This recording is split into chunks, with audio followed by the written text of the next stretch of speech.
Today let's see how to make a romantic t-shirt with Necchi Creator C2000. Let's start stabilizing the part that is to be embroidered with a hot transfer adhesive stabilizer. Then let's fold the t-shirt in half and iron the fold to have a reference that will be very useful later to center the design. Now insert the larger part of the frame inside the t-shirt and then also insert a piece of tearaway stabilizer to give it more rigidity. Fix the top of the hoop and use the grid to center the design. Close the clamp and then tighten the screw well to secure everything, after which turn the t-shirt this way and see that the back is well framed. Then remove the grid and open the t-shirt up nicely and finally insert the hoop into the embroidery arm. Now I move to the display, click on the cloud, select my file and then send it directly to the machine to start working on it. The first thing we need to do now is pull out the bottom thread, so we drop the needle down and then we raise the presser foot and pull over the bottom thread from underneath by bringing it above the fabric. Then we start the machine for a few stitches and after a few stitches we stop for a moment to cut off the excess thread. Now we are really ready to start with our embroidery, so we press on start and then the machine begins to embroider.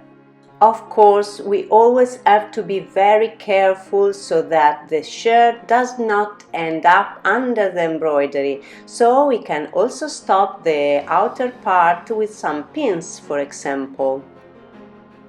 A very important thing to do when embroidering on a stretch fabric, as in this case, is to use a stretch needle. It is very important because the stretch needle has a round point, even if you can't see it, which doesn't break the fiber of the stretch fabric. When it's time to change color, we change the thread, but we also change the bobbin. When we embroider with a dark thread, such as black for example, we should insert black bobbin fill, while when we embroider with lighter color, it is better to use the white bobbin fill. When the embroidery is finished, we remove the hoop, making sure of course to get the t-shirt through well and then admire our work. Here it is, our t-shirt all embroidered. To remove the t-shirt from the hoop, we open the clamp, loosen the screw and then remove both the lower and upper frame. Now let's turn the t-shirt inside out because we need to tear off the stabilizer first, the tearaway stabilizer and then the heat transfer adhesive stabilizer that we ironed onto the t-shirt. To remove the stabilizer in the smaller parts, I use the machine spans because it has a rounded tip and it helps me to avoid piercing the fabric. Now, with the help of a dummy, we prepare for the next work. We fold a piece of tulle in half, leaving the top slightly shorter than the bottom, then find the center and pin it at the top seam of the shirt. Then we start curling to see how much gathering we need, so we begin with pins to place the gathering made with creases along the shoulder seam. I also thought to close the tulle under the sleeve, thus completing the entire tulle sleeve. With that done, let's measure how long the gathered part comes. To stitch the tulle, I turn the embroidery machine into a sewing machine and then I also take out the presser foot that I need for stitching and a screwdriver to remove the embroidery foot. I then remove the embroidery foot and insert the sewing foot, and then I can put all my accessory in the accessory holder that is on both the front and the back in my beautiful Necchi Creator C2000.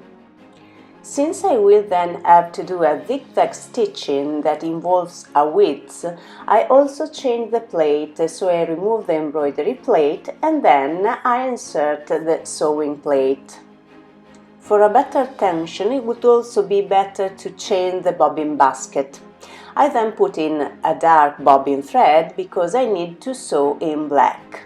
Even if the machine provides a start and stop function, you can of course sew with the foot controller as well. Now, with a straight stitching, we make the creases to curl our tool.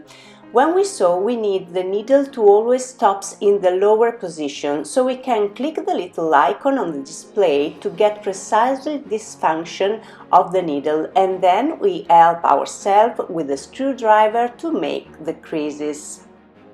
I make them this way. For example, I try to always stop at the same distance from the needle, and then I take a reference from which I start and I make the tool slide under the presser foot to create the fold this way. At the end of this job, we must have the same length that we have measured earlier. To sew the tool on the armhole, we use the free arm of the machine and select the triple zigzag stitch, which by default has a length of 1 mm. However, we reduce it, and as you see in the display, the stitch changes according to the adjustments we make. Before sewing, I always like to have some tests on a small piece of fabric to see if I'm okay with the width and the length of the stitch I selected. Now let's insert the t-shirt into the free arm through the neck, and then if we want we can also use the built-in dual feed system, which is really very convenient, and you can insert it even while sewing if you realize it could help you. And then we start sewing with our triple zigzag. At the end of the sewing, this is what we get. Try to stay a little bit above the sleeve seam because it comes out much better. Then we take the underside of the tool and stop one corner in the underside seam of the sleeve, and do the same thing with the other side as well, so that we can close the tool sleeve. We can use the same stitch to stop the two little corners this way. And there you have it. The bottom sleeve has been closed while the top sleeve remains open. Et voila! Our romantic t-shirt is finished. I find it really adorable and it's perfect for a special date. And all this was made with the beautiful Necchi Creator C2000. Happy sewing!